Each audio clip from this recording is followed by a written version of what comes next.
Üzülgündü ulasın, yığılgandı jölösün. Eri babedinizin koldosun. Amin!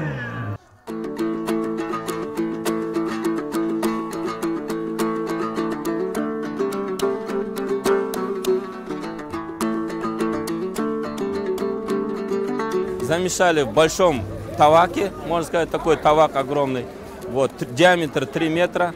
Значит, зафиксировали основная цель это побить рекорд, сделать Гиннесса по бишбармаку, как кыргызское блюдо, национальное кыргызское блюдо. Рецепт, значит, тесто 550 килограмм в вареном виде, мясо в нарезанном виде 500 килограмм, плюс это только нарезанное мясо, еще плюс эти устуканы. Задействованы из ассоциации поваров 40 поваров, студенты с 93-го лицея, с 97-го лицея, студенты около 20 студентов и с Алии компании 10 поваров. Вот общее количество около 70 поваров сейчас здесь. 438 килограмм биздин казандын салмагы. Бешбармактын салмагы 1464 килограмм чистый болду.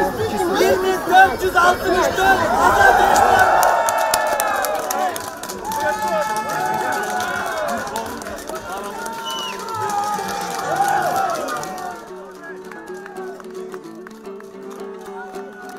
Ошондой ушул жасаганга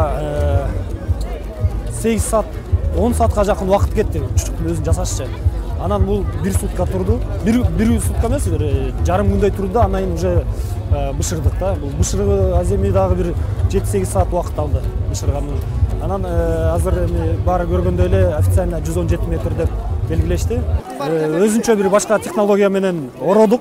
Ушул 117 метрди ороп, анан ошол боюнча бышырып, ошол боюнча оролгон боюнча. Ошол оролгон боюнча биздин машинага салып, анан алып келдик да ушул жерге.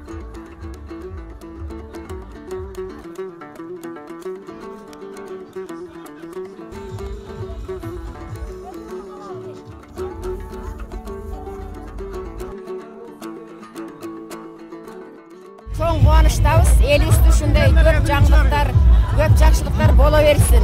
Өзүнчө чоң майрам болуп атат бизге. Сыймыктанып атабыз.